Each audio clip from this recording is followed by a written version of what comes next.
Political science से related video सबसे पहले पाने के लिए चैनल को सब्सक्राइब कीजिए और बेल आइकन को प्रेस कीजिए। नमस्ते आप सभी को, मैं तारचंद। आज का जो चैप्टर है वो चैप्टर 3 है और पार्ट 2। और इस वीडियो को स्टार्ट करने से पहले सभी बच्चे एक बात ज़रूर ध्यान से सुन लें।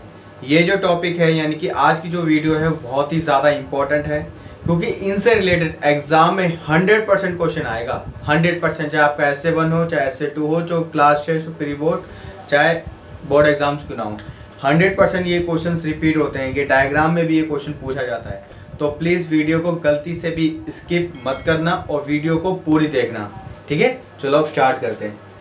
कि चैप्टर का नाम तो आप सबको पता ही है कि विश्व राजनीति में अमेरिकी वर्चस्व, ठीक है ना। यानी कि अमेरिका जो है ना, जैसे 3 क्षेत्र हैं, सैनिक, आर्थिक और सांस्कृतिक, ठीक है। अब कोई भी देश होता है ना, इनको 3 फील्ड में जरूर देखा जाता है कि भाई ये कितने क्रिएटिव है, कितने आगे हैं। इन्हीं 3 सेक्टर के हिसाब से पता लगाया जाता है कि वो देश कितना आगे है, कितना नहीं। बेसिकली पहले तो इकोनॉमिक को देखा जाता है और मिलिट्री को देखा जाता है, लेकिन ये भी है कल्चर यानी सांस्कृतिक, ये भी है, ठीक है। तो अमेरिका जो है ना, आर्थिक और सैनिक और सांस्कृतिक तीनों में ही नंबर 1 पर है। मतलब कि हर जगह इनका प्रभाव देखा जा सकता है। चलिए एक एक करके इसको समझते हैं। पहला है सैनिक वर्चस्व यानी कि मिलिट्री। इसके बारे में तो आपने हमेशा सुना ही होगा कि अमेरिका की जो सेना है वो बहुत ही ज़्यादा क्या है, शक्तिशाली है। और अमेरिका की सेना से रिलेटेड आपको अपनी बुक में ना 2 डायग्राम भी मिलेंगे, ठीक है। एक तो आर्मी का होगा कि एक सोल्जर होगा जिसपे अमेरिका की ड्रेस होगी, लेकिन वो ड्रेस नहीं है, उसके ऊपर वर्ल्ड मैप छपा होगा, ठीक है। इसको भी मैं भी बताता रहूँगा। और ठीक है, चलो स्टार्ट करते हैं।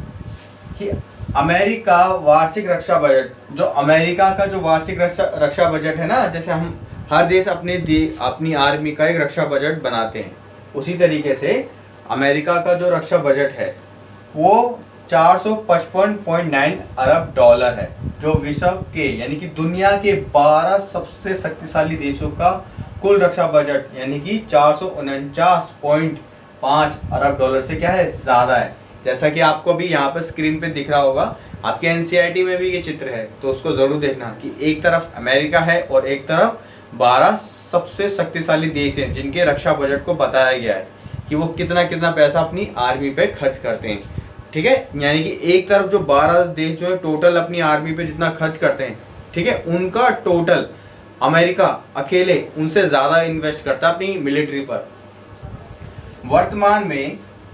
वर्तमान में अमेरिका के पास दुनिया से सबसे ज़्यादा परमाणु हथियार हैं आज के टाइम में, वर्तमान में, ठीक है।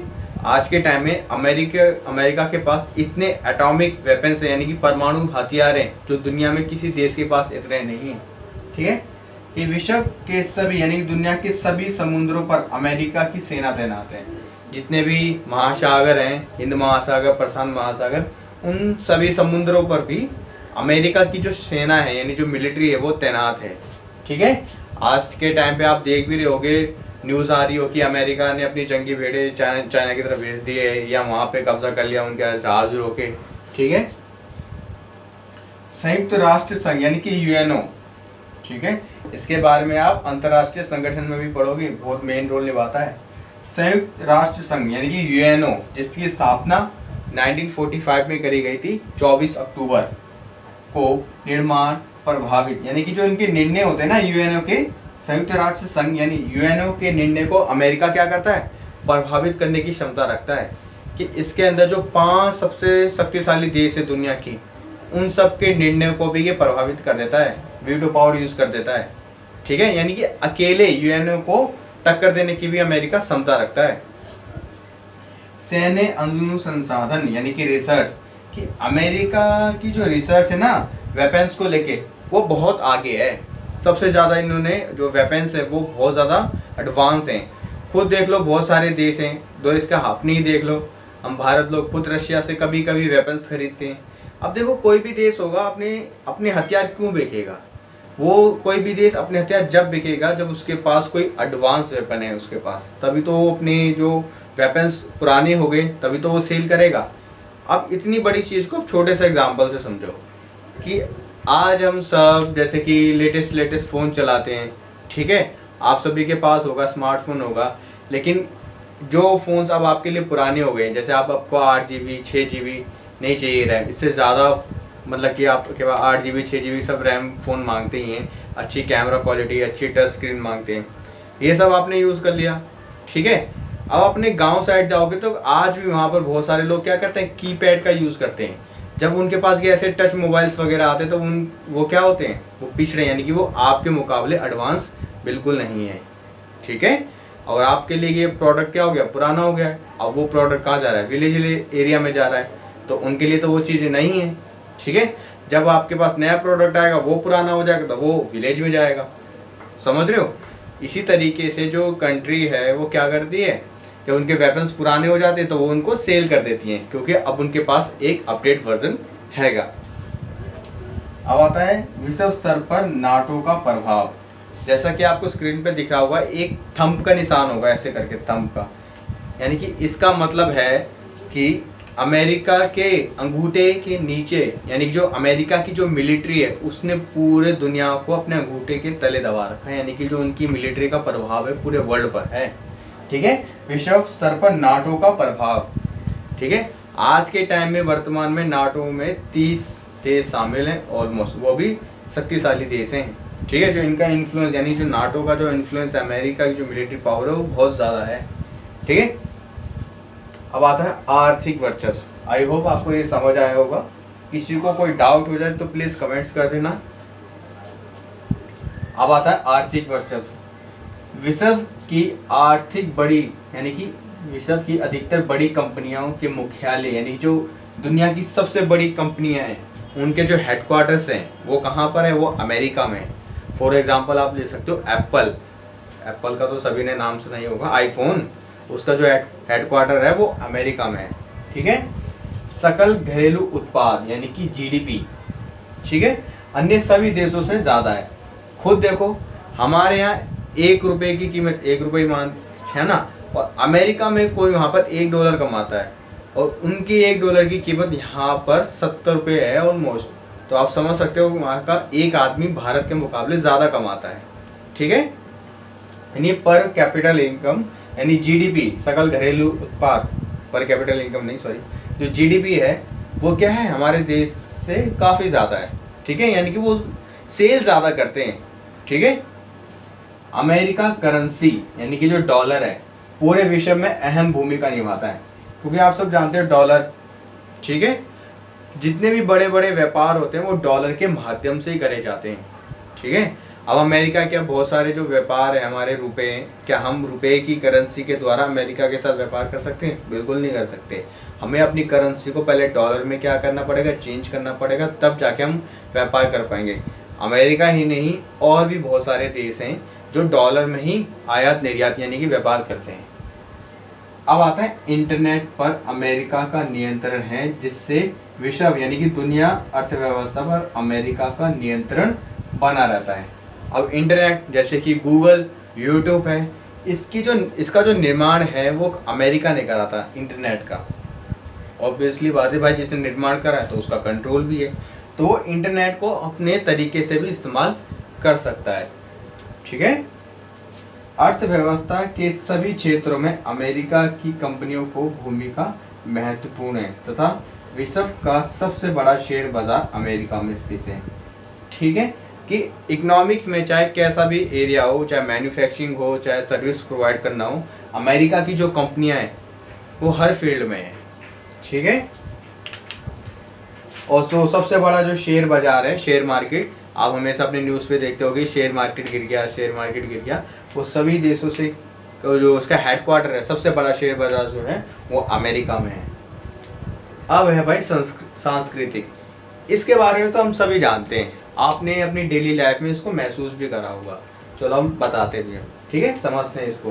कि आज के समय में हॉलीवुड मूवी, ठीक है, टीवी तथा अन्य संसाधनों के माध्यम से अपनी संस्कृति को बढ़ावा देता है और विश्व में और सभी देश इससे आकर्षित भी होते हैं। अब हॉलीवुड मूवी का नाम आया, फॉर एग्जांपल आप देख लो मार्वल्स, ठीक है, यानी कि एवेंजर्स, आयरन मैन, हम सबको कितनी ये पिक्चर पसंद है, उसमें जो एनिमेशन होता है वो कितना एकदम रियल लगता है, ठीक है। जिससे हम सारे हमारे बॉलीवुड एरिया भी क्या होते हैं, आकर्षित होते हैं कि हमारे पास भी ऐसी टेक्नोलॉजी हो। समझ रहे हो?